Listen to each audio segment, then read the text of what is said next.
Bienvenidas y bienvenidos a este nuevo capítulo de Doble Clic, el programa de entrevistas de la página Somos Clic, una página hecha por estudiantes de la Universidad de Concepción de primer año de periodismo.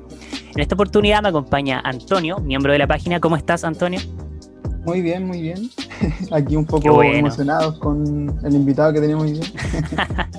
Sí, nuestro segundo invitado y hasta el momento el más importante. Sí, ¿y usted cómo está, pues? Nuestro invitado de hoy, este destacado periodista, escritor chileno de Pescado Rabioso, y yo que tengo aquí, que lo estoy comenzando a leer, Crónica Secreta de la Economía Chilena, que es un agrado tenerlo aquí con nosotros. ¿Cómo está? Muchas gracias por la invitación, Sebastián y Antonio, muy contento de estar con ustedes, y un gran saludo para Concepción, ciudad aguerrida, y a la Escuela de Periodismo, formando nuevos profesionales de la comunicación, así que pura alegría estar con ustedes. Muchas gracias, un gustazo, de verdad, de todo corazón, un gustazo. Vamos de lleno, aprovechando el tiempo de la sesión. El tema que vamos a tocar y el que nos interesa, donde usted se le ha visto en redes sociales constantemente hablando, atacando el punto, y que a mi parecer, y lo he conversado con Antonio, es un tema que ha sido tocado, ha sido tendencia, pero no como debería, que son las triangulaciones. Primero que todo, ¿qué es una triangulación? Usted lo explicaba muy bien en un programa que dio para Radio Futuro, si no recuerdo, donde ingresos de A a B y de B a C y de C retornan a A. Eso así lo ejemplificó usted y quedó clarísimo, claro. Pero en profundidad, ¿qué es una triangulación? Bueno, primero que nada, una triangulación desde el punto de vista financiero, ¿no es cierto? Es una circulación de dineros, ¿no?, que se mezclan, se confunden, se combinan en un vehículo de inversión, en este caso un fondo de inversión, ¿no? Por cómo está diseñada la legislación y sobre todo el régimen de inversiones de las AFP, está hecho de tal manera desde el año 2002 en adelante, de manera tal que los fondos previsionales de los trabajadores chilenos son invertidos en una proporción cada vez mayor, ¿no?, en fondos de inversión, no directamente en activos financieros como acciones y bonos de empresas públicas o privadas, sino que a través de estos vehículos indirectos, llamados fondos de inversión. Y eso se presta para muchas cosas, muchas operaciones no podemos entrar a calificar la legalidad, porque yo en particular no soy abogado, pero sí el espíritu un poco retorcido de esas inversiones, en el sentido que se van de Chile, en muchos casos se van a paraísos fiscales, y en el mercado local chileno también se prestan para situaciones como las triangulaciones entre los intereses económicos de la familia del presidente de la República, Sebastián Piñera, entre ciertas empresas y entre las propias AFP, ¿no?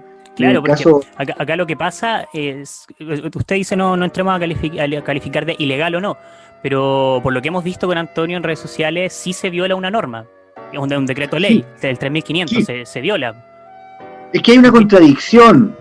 Hay una contradicción, Sebastián, entre lo que dice el decreto ley, que es taxativo al prohibir la participación indirecta de las AFP en inversiones de las propias AFP, o sea, en acciones de las propias AFP, sí, o de empresas de seguro. Eso es taxativo, clarísimo.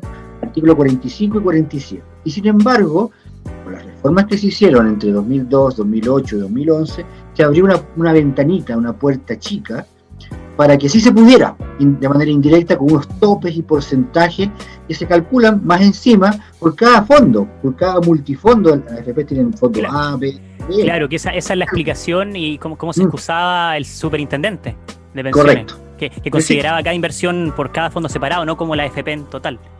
En su conjunto, exactamente. Entonces eso se presta.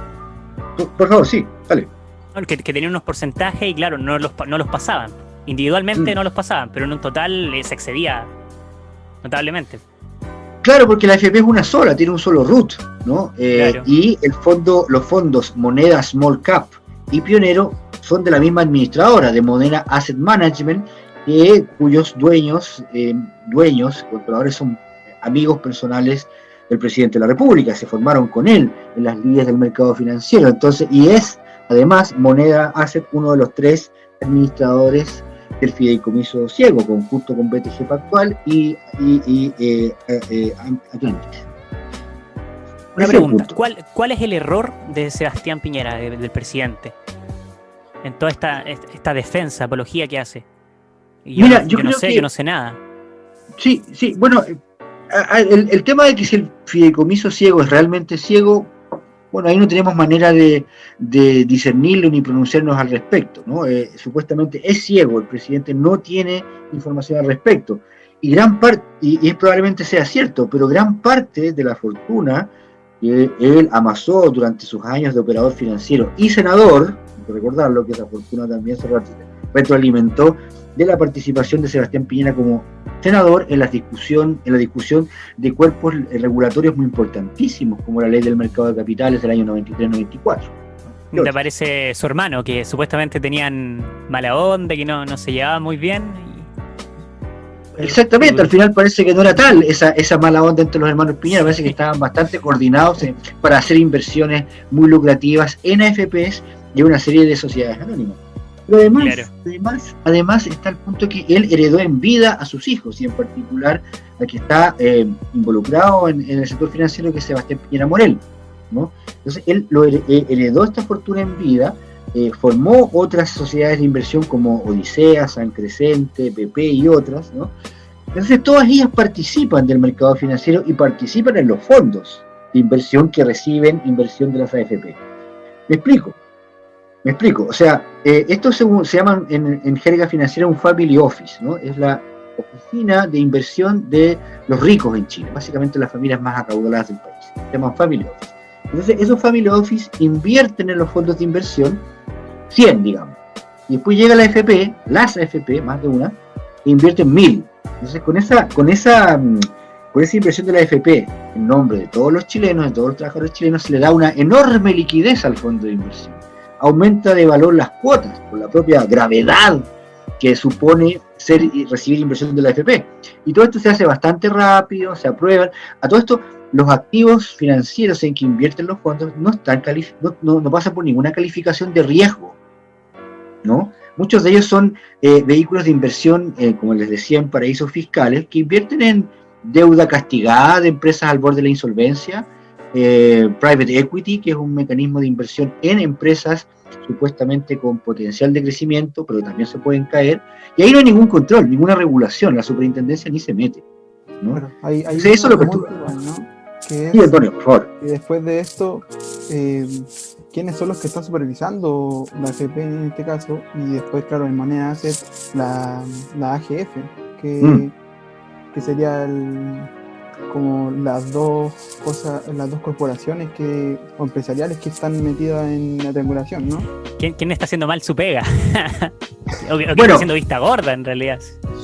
Mira, en su comparecencia ante la Comisión de Trabajo de la Cámara de Diputados, Osvaldo Macías, el superintendente de pensiones, reiteró que tienen un modelo de supervisión basado en riesgos, que se hace cálculo de una serie de riesgos sistémicos, ¿no? Y presentó unas lindas láminas en PowerPoint, ¿no?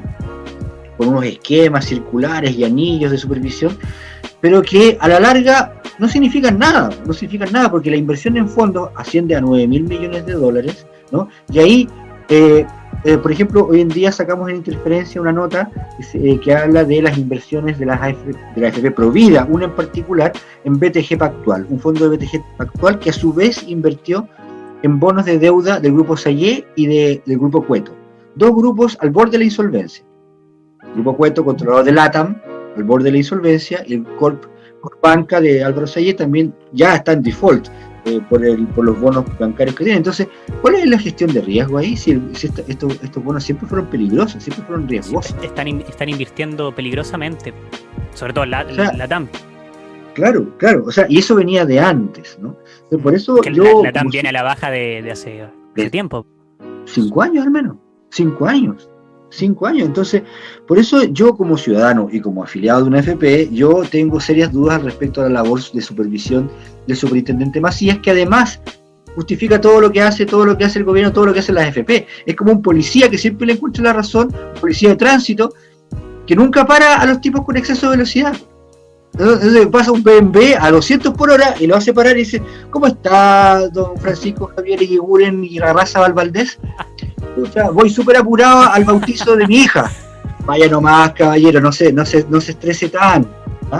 váyase despacito, y nunca cursa infracciones. Bueno, igual las cursa, ¿no? Estoy exagerando para ilustrar el punto. Igual han cursado y sanciones a la FP, ¿no? Pero no a los inversionistas, no desde el punto de vista de las inversiones, ¿no? Desde el punto de vista de las inversiones incurridas. Sí, porque de hecho Macías, me parece que el viernes también insiste en defender lo que están haciendo, que no dice que no se sale no es ilegal, dice que está dentro del marco. ¿Qué opinamos de eso? ¿Qué opinamos de que estos grandes bloques económicos, estas grandes cúpulas de poder tengan también estos santos en la corte?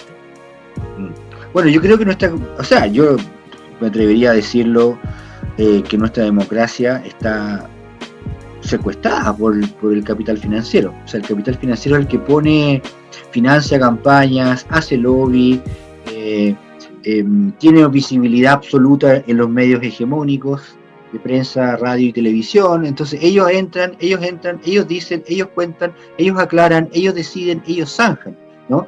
Pero las voces disidentes son completamente acalladas y vetadas, ¿no? Ya no, o sea, y no estamos hablando solamente de voces, digamos, de activistas políticos, sino que de especialistas rigurosos como Marcos Kremerman y la Fundación Sol, son economistas de fuste, que trabajan con datos, números, series de tiempo, y sin embargo ellos tienen una ventana ahí de vez en cuando en la red, en Mentiras Verdaderas, pero no al mismo nivel que tiene la asociación de FP. ¿Por qué? Porque si el señor Aninat Larraín de la asociación de FP es hermano del fundador del fondo Volcom, socio de Sebastián Piñera Morel, claro. Entonces es un mundo financiero muy chico, muy endogámico, muy elitista, de 4 colegios, 2 universidades, entonces todos se conocen, todos son amiguetes, es un club de amigos, ¿no? A diferencia de mercados financieros grandes, maduros, y que igual incurren en abusos y cosas, pero las agencias reguladoras están muy empoderadas, pueden no solamente cursar multitas y cositas así, sino que emprender acciones penales. Pueden meter a los tipos a la cárcel, les pueden quitar su patrimonio, se pueden ir al chucho por 10, 15 años por esquemas Ponzi y violaciones flagrantes de la normativa. ¿Por qué? Porque hay más gente, hay más actores y hay reguladores más empoderados. Aquí es como de mentirillas, me atrevería a decir que es de mentirillas, y están todos coludidos, porque como tú decías, todos se conocen, entonces cuando va a ser, sí, Macías dice que no, entonces ya es como que habló la Corte Suprema. Es solo un regulador, por favor, ¿no? Aquí no hay verdad judicial. Además que cuando uno lo comenta con abogados y constitucionalistas, ¿qué es esto de que una norma tenga más poder que un decreto ley? Si el decreto ley mira la constitución, la ley, la ley y decreto ley, y las normativas están abajo, son para operacionalizar la ley, pero no para cambiar su sentido. Eso es básico, en principio de jerarquía básico en términos legales. Como lo define muy bien Sergio Jara, como los leones de San Jara, básicamente. Exacto.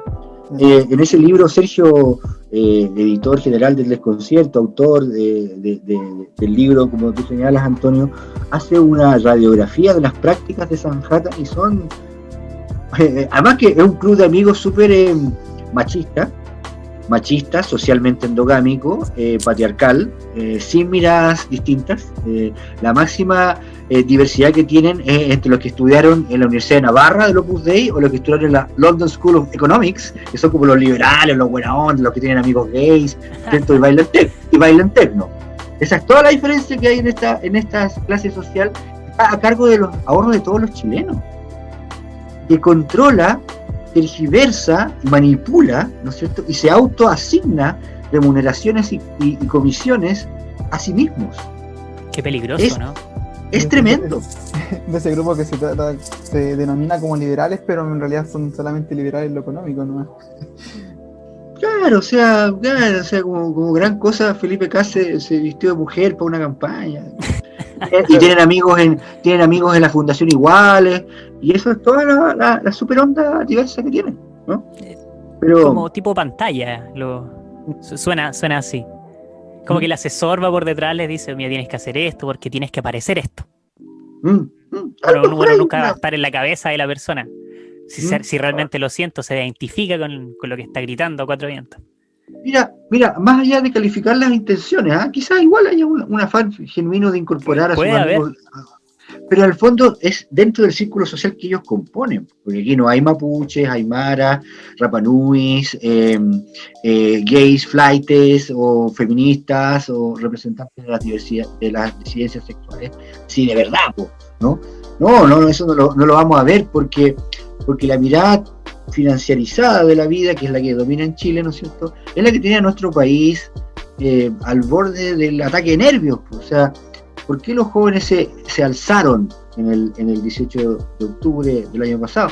Porque ven a sus padres destrozados, destruidos, amargados, endeudados, consumiendo tranquilizantes y ansiolíticos, divorciándose, exponiéndose en conductas, en fin. Entonces, los jóvenes de la generación de ustedes salieron a la calle porque ya no daban más de ver a sus padres destrozados, a sus abuelos arruinados, con pensiones miserables, y ese es el país que ellos no ven, porque viven en 3 comunas. Claro, y la lectura, y a propósito de lo que usted dice, la lectura que ellos hacen del estallido, del inicio del estallido, es vandalismo. Destrozo. Cuando detrás, bueno, yo participé en muchas marchas y no éramos como ellos denominan, puros flaites destruyendo por destruir. Éramos compañeros de la universidad, eran adultos, eran profesionales, era de todo en realidad. Y no con un afán destructivo. Yo creo que era manifestación pura. Era el pueblo saliendo pidiendo lo que es para el pueblo. Bueno, así esa es mi lectura, que comparto con usted, más no comparto con ellos.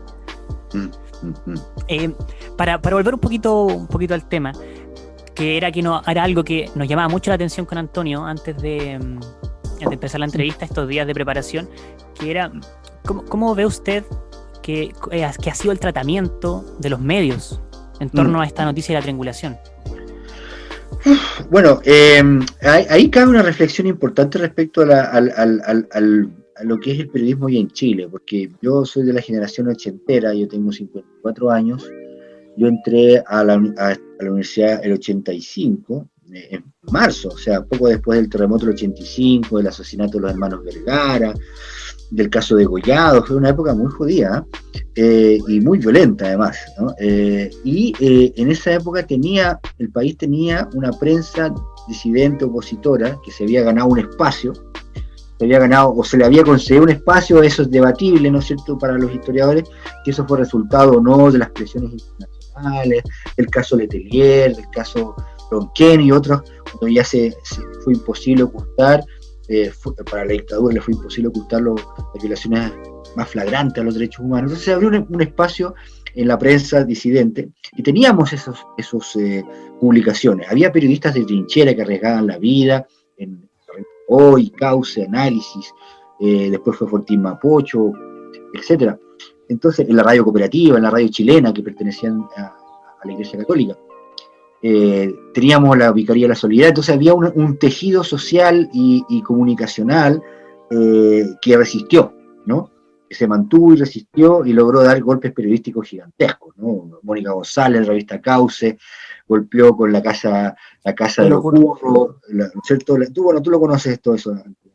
Entonces, hoy en día estamos viviendo una situación que desde el punto de vista de los medios de comunicación se asemeja a los regímenes hoy llamados por la ciencia política regímenes híbridos, que no son dictaduras en el sentido pinochetista, estricto de la palabra, pero tampoco son democracias. Estamos hablando de Putin, de Erdogan en Turquía, ¿no es cierto?, y del lado de izquierda Maduro y Ortega en Venezuela y Ortega en Nicaragua, ¿no? Son regímenes híbridos que tienen un parlamento, sí, tienen un símil, una especie de libertad de expresión, pero que no es tal, porque hay personas que están vetadas en los medios, ¿no? En La Tercera, en el Mercurio, en TVN, en Canal 13, ¿no es cierto?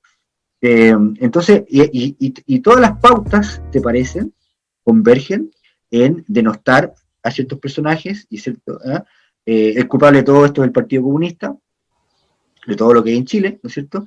Claro. Y por ahí hay matices, yo no digo que no, pero se asemeja a un régimen, opera como un partido del orden, como una homogeneización in extremis de la opinión en Chile, y no tiene otro propósito que ¿cierto? Aguantar para evitar que esto se desborde, porque no están ni, o sea, el poder no se cede, el poder, ¿no? Como dice Carlos Fuentes en la novela La muerte de Artemio Cruz, una frase muy mexicana, pero aplicable a toda América Latina, dice: si pierdes el poder te chingan. Entonces ellos no están dispuestos a ceder un poquito de poder, ¿no es cierto? Poquito. Parece que hay un cambio en el periodismo que se hacía antes con el que se hace ahora, quizás, porque usted nombra la revista Cauce,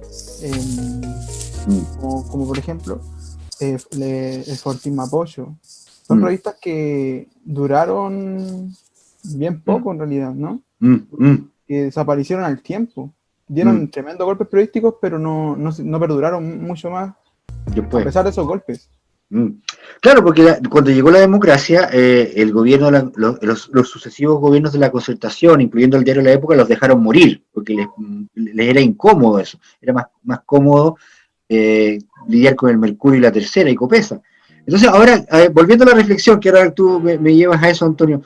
Claro, ahora tenemos prensa electrónica, disidente, en el desconcierto, en Interferencia, en El Ciudadano, tenemos radios comunitarias que están en el mundo online y de ¿cómo se llama? Tradicional, el espectro electromagnético, y eso es, ¿no?, el equivalente a lo que teníamos en los 80. Una precarización muy importante del oficio periodístico, precarización económica me refiero. Todas esas revistas que hablábamos de los 80 se mantenían gracias al apoyo internacional, al apoyo de fundaciones y ONGs que apoyaban la lucha contra la dictadura en Chile, ¿no? Fundaciones holandesas, francesas, europeas, ¿no? Yo me acuerdo que, por ejemplo, la revista Hoy o Análisis tenían publicidad de Peugeot, de Air France, entonces ahí el gobierno socialista francés le ponía recursos a este periodismo disidente. Pero ahora estamos un poco más precarizados, ¿no es cierto?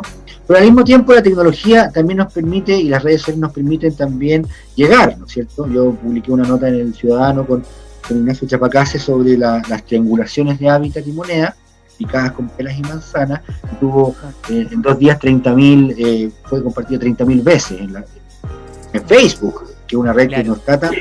Entonces, podemos llegar, pero nos cuesta un kilo. Yeah.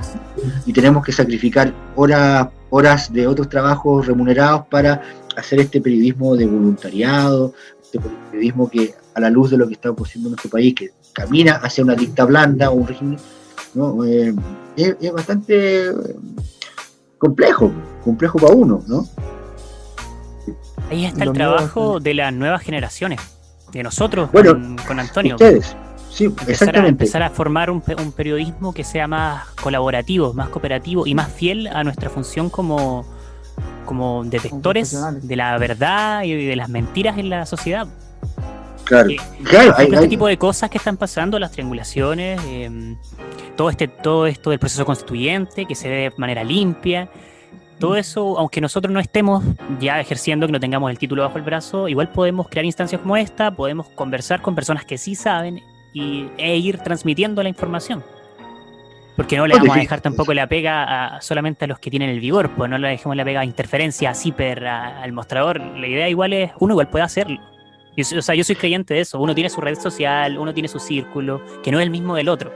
Yo no tengo el mismo círculo que Antonio, no tengo el mismo alcance que ustedes, obviamente, pero me explico, uno puede hacer de su círculo un círculo nutritivo, un círculo rico en información valiosa.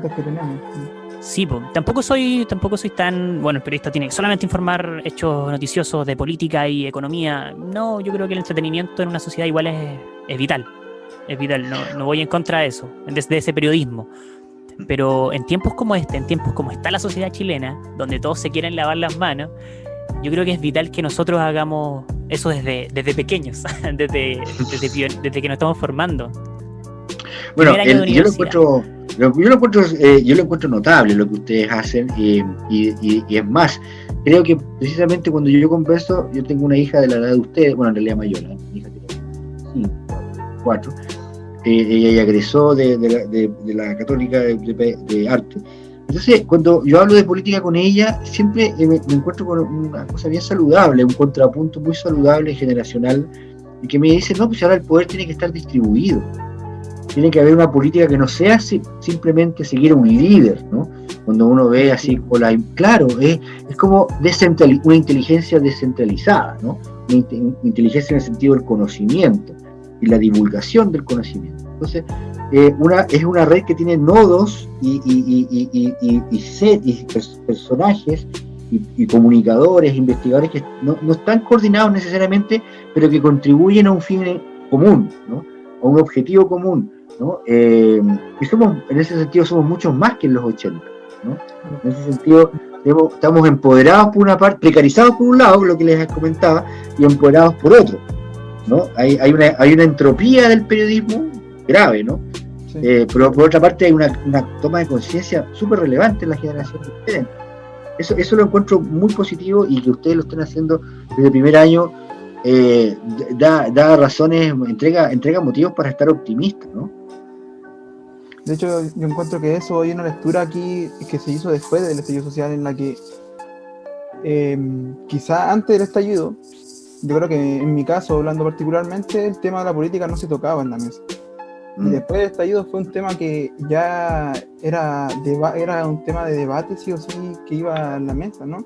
Claro. Y siento que desde ahí la gente también empezó a prestarle atención a informarse, a prestarle atención a los poderosos, que quizás se ha hecho investigaciones periodísticas en temas económicos desde siempre, pero ahora que han agarrado un poquito más de popularidad porque la gente se está dando cuenta de los gobernantes que tenemos, y siento que también eso dio el plus que salieron medios como Interferencia, que agarró una masa increíble de suscriptores, ¿no?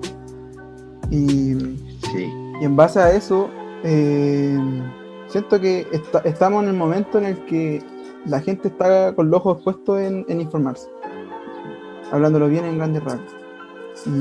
Y al hacer este periodismo, y es que eso igual explica un poco más también por qué se le llegó el palo directamente a la televisión, ¿no? Que fue como el gran golpe que tuvo el estallido social, de que mucho el golpe al periodismo en sí fue a la televisión y no a los medios, y surgieron muchísimos medios independientes.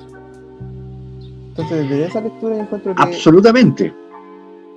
No, absolutamente. O sea, tal como tú dices, en los años 90, en los años 00, como dicen en Inglaterra, en los 00, la población estaba volcada a su cosa, a su individualismo, a su ámbito familiar, profesional, circunscrito, y que oscilábamos entre un trabajo alienado y un carrete escapista, ¿no es cierto? Así éramos los cincuenteros, los que ahora tenemos 50, que teníamos 40 y 30, ¿no? Esa era nuestra vida, ¿eh? No íbamos más allá de eso. Entonces, sí, cada cierto tiempo teníamos que decidir entre Lagos y Lavín, entre Bachelet y Piñera, y era como, nos abanderizábamos, ¿sí? De manera específica para los comicios, y después chao.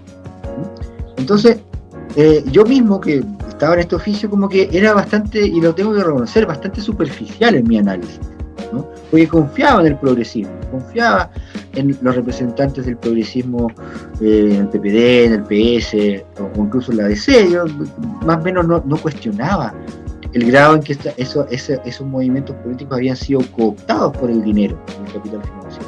Entonces después me vino el alcachofazo, ¿cierto? Ahí me cayó el cachofazo. Por favor.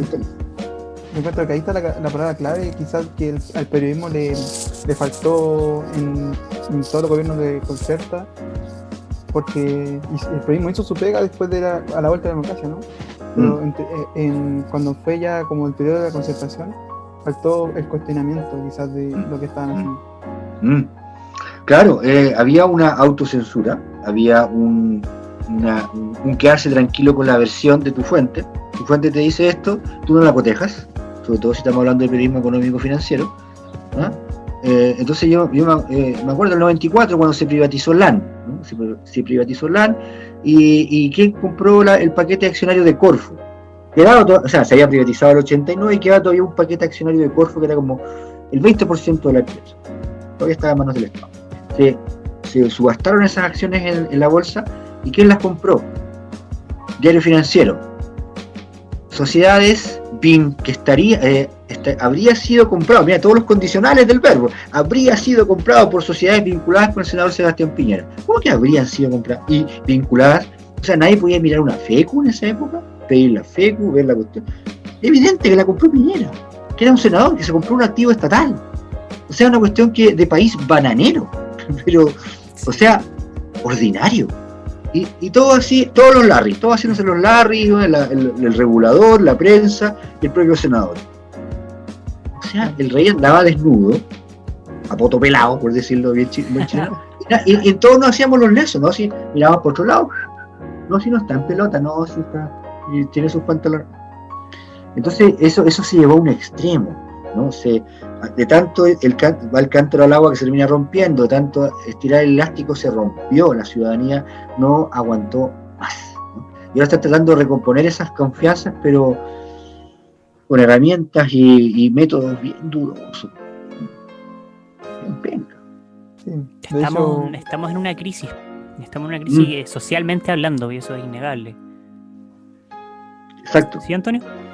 de hecho, me acuerdo de un tweet de usted que preguntó, igual hace bastante, que yo creo que va un poquito de la mano con esto, del neoliberalismo, de que iba como de cómo eliminar el neoliberalismo en Chile, como algo así.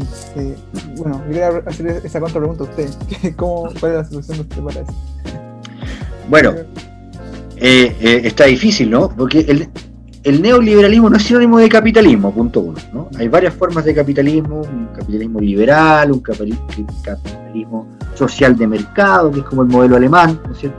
El modelo alemán que es capitalista, ¿no es cierto? Los trabajadores tienen una representación, representantes en la gestión de las empresas, ¿no es cierto? Incluso son accionistas de muchos grandes conglomerados importantes de Alemania, porque son empresas que no son empresitas, ¿no? La BMW, Volkswagen, qué sé yo, grandes empresas, Bayer, colosos mundiales de la industria. Bueno, ahí están los trabajadores, están los fondos de pensión, o sea, hay una serie una estamentalidad que convive, negocia y administra el país, ¿no? Entonces, y se reparte los dividendos y la riqueza de una manera más igualitaria que acá. Igual hay diferencia, obvio que hay diferencia, pero no tan grotescas como hay en nuestro país. Entonces, neoliberalismo es sinónimo de una financiarización y por financiarización entendemos que todo es un flujo financiero de deuda, ¿no es cierto? O sea, la educación, la vida, la muerte, la jubilación, la salud, ¿no? O sea, cosas que son importantes para la vida de las personas, el agua, todo flujo financiero. El agua. Hoy en la quinta región estamos jodidos. Bueno, entonces desde el Maule para el norte hay sequía, ¿no? Desde Maule para el norte estamos con una sequía estructural. Bueno, entonces ese es el neoliberalismo, o sea, y es desregulado en el sentido de que las regulaciones son laxas, las agencias reguladoras no tienen un poder real, están medias amiguis de los regulados, eso no puede ser, tienen que ser amigos, no tienen que ni siquiera juntarse a tomarse un pisco sour, eso no debiera ser, ¿no? Entonces cuando en la bolsa de Londres hacen una cosa que se llama Chile Day, como cada 2 o 3 años, Chile Day, el 18 de septiembre va todo el Manhattan, va a Londres, a la bolsa de Londres, y hacen como un evento y promueven el pisco sour, los mariscos chilenos, el turismo en Chile y Chile como un mercado de inversión. ¿Y quiénes van al Chile Day? Las AFP, el regulador de las AFP, los bancos, el regulador de los bancos, van a carretear juntos. Y peor aún, porque en Chile si se juntan, tienen que dejarlo registrado por ley de lobby. La ley de lobby corre en territorio nacional, entonces cuando se junta una AFP o un lobista de la AFP con el regulador, tiene que quedar establecido y tiene que quedar, digamos, tiene que haber un libro que registra eso, por ley. En Londres no corre la ley del lobby. Entonces lo que se conversa en esos Chile Day, que son en Nueva York y en Londres, fue puro amiguismo y tráfico de influencia y de información privilegiada. Eso no puede ser. Los presos con el gendarme ahí con el cuerpo. Pero es lo mismo. Oye, quiere va el gendarme, tiene copetito, quiere piquito, quiere, o sea, pero eso no puede ser, pues tiene que haber un límite, una separación, no son amigos, Tal como ustedes no tienen que ser amigos de sus profesores, pueden ser respetarse y conversar en los pasillos y la cuestión, ¿ah? Pero no pueden ser amigos de los profesores, pues los profesores son los que ustedes los evalúan, los forman, tienen que ser rigurosos, bajarlos cuando no atinan, ¿no es cierto? Reprobarlos cuando no atinan, ¿cierto? No pueden ser los amigos de carrete de ustedes, ¿no? Después, cuando en quinto año están egresando, ahí pueden tomarse una chela con el propio, pero rompe el equilibrio, es impropio. Vamos para ir finalizando en honor al tiempo. Sí. Antonio, ¿alguna pregunta antes de que vayamos finalizando? A mí me gustaría una pregunta que me parece una buena para ir cerrando. Usted con su trayectoria, con su carrera, con estos análisis que hace a través de sus redes sociales, del periodismo, del mundo económico, ¿cuál es su consejo para los jóvenes periodistas que nos van a escuchar? Para las y los jóvenes periodistas. Primero hay que desconfiar de todo. De base, ¿no? Todo lo que diga el poder hay que desconfiar. Después, en segundo lugar, hay que moverse en dos tipos de fuentes. Hay una fuente humana, personal, con la que uno tiene una relación que generalmente es de dar y va y viene, y eso es delicado, ¿no? Uno tiene que una también con la fuente, digamos, por ejemplo, si nosotros estamos en el periodismo económico, tenemos que ir a los eventos, hacernos amigos de los corredores de bolsa, ¿no es cierto? En el coffee break, y qué sé yo, entonces yo te doy visibilidad a ti, pero tú me das datos off, ¿no es cierto? Hay toda una transacción ahí. Yo la encuentro delicada, pero hay colegas que lo saben hacer bien y otros que entran en relaciones ya un poquito más corruptas con sus fuentes. Corruptas en el sentido de que no las cuestionan y le compran todos 5 temas. Que uno no tiene que ser amigo de su fuente, ¿no? No puede ser amigo de la fuente, no puede ser amigo. Entonces, porque lo que te dice la fuente tienes que cotejarlo, y en el mercado financiero, en economía y en derecho y en tribunales, más todavía. Y en segundo lugar hay que ir al dato duro. El dato duro está en las agencias reguladoras. Hay una suerte de transparencia en el Estado chileno que publica datos, ¿no es cierto? Series temporales, datos duros, ¿no es cierto? Y hay que ir a esa fuente. Hay que bajar los datos, hay que mirar los datos, hay que analizar los datos y empezar a hacer el cruce de datos entre esta fuente A, B, C, D y lo que me dice la fuente oral, ¿no? Oye, pero ¿cómo es esto de que Piñera Morel es fundador de Volcom y tienen inversiones acá y allá? No, es que lo que pasa es que significa esto. Significa esto. Después tengo que volver a la fuente de datos. ¿Será cierto lo que me dijo mi fuente? No te puedes comprar lo que te dice la fuente. Tienes que chequearlo y chequearlo y rechequearlo, ¿no? En la práctica, las empresas, hoy en día, te derivan a su departamento de relaciones públicas y ahí te tramitan y te hacen una declaración que en el fondo es por cumplir, porque no te van a dar ningún dato interesante ni verdadero. Me tocó hacer mucho eso cuando yo estaba en la media economía, con el mundo, por ejemplo, del tabaco, las tabacaleras, que tienen también toda una serie de una relación bien cercana con el poder porque es un negocio regulado. No puedes creerle a la fuente, tienes que cotejarlo y llegar a tu propia conclusión. Tú no trabajas para la fuente, tú trabajas para tus lectores, para tu comunidad de lectores o auditores o televidentes, lo que sea, pero tú trabajas para ellos, no para tu fuente. Y eso es lo más difícil de nuestro oficio. Qué buena esa frase, uno trabaja para los lectores, no para la fuente. No trabajas para la fuente. Resultan algunos periodistas quizás esclavizados por su fuente, dependiendo del poder que esa fuente maneje en sus manos. Demasiada cercanía. Te invitó la fuente, te invitó al Hotel W a tomarte el gin tonic de 20 lucas, ¿no es cierto? O te invita a un viaje, ¿no? Te dice, yo me acuerdo de la revista Capital, la periodista revista Capital, invitada por Piñera a Tauco, al fondo ese que tiene en Chiloé, en el helicóptero de Piñera. Eso es un infomercial. El loco en el helicóptero llega al Parque Tantauco del helicóptero de acá. Eso no es periodismo, se llama relaciones públicas. Es un infomercial, ¿no? Periodismo no es eso. Toda la razón. Muchas gracias por esos consejos. Yo creo que van a ser valiosos. Los vamos a mostrar en clase, ¿sí o no, Antonio? Sí. Sí, igual hemos tocado ese tema en clase sobre la relación con las fuentes. Sí, qué bueno. Es tan sólido. También No, salió pero ustedes esto. están en una escuela sólida, con tradición, donde la historia salió grande. Así que yo confío que ustedes están en buenas manos y además es buena materia prima, así que tienen que puro darle. Sí. Oye, gracias a ustedes por la invitación, ¿eh? No, Muchísimas gracias. gracias a usted. Sí, vamos cerrando. Un gusto haberlo tenido acá. Buena conversación, Antonio. Muchas gracias por habernos acompañado en este segundo Ok. capítulo de Doble Clic. Y invito a todas las personas que nos hayan escuchado, que hayan llegado hasta aquí, a seguirnos en redes sociales, a seguir acompañándonos y a esperar a más personas, a más personajes, a más personalidades como usted, que van a estar aquí contándonos acerca de lo que ellos investigan, de lo que hacen y bueno, que todo esto en realidad sirve para educarnos, para saber, para aprender y para contribuir como buenos y buenas ciudadanas. Así que hasta pronto. Muchas gracias. Cuídense mucho.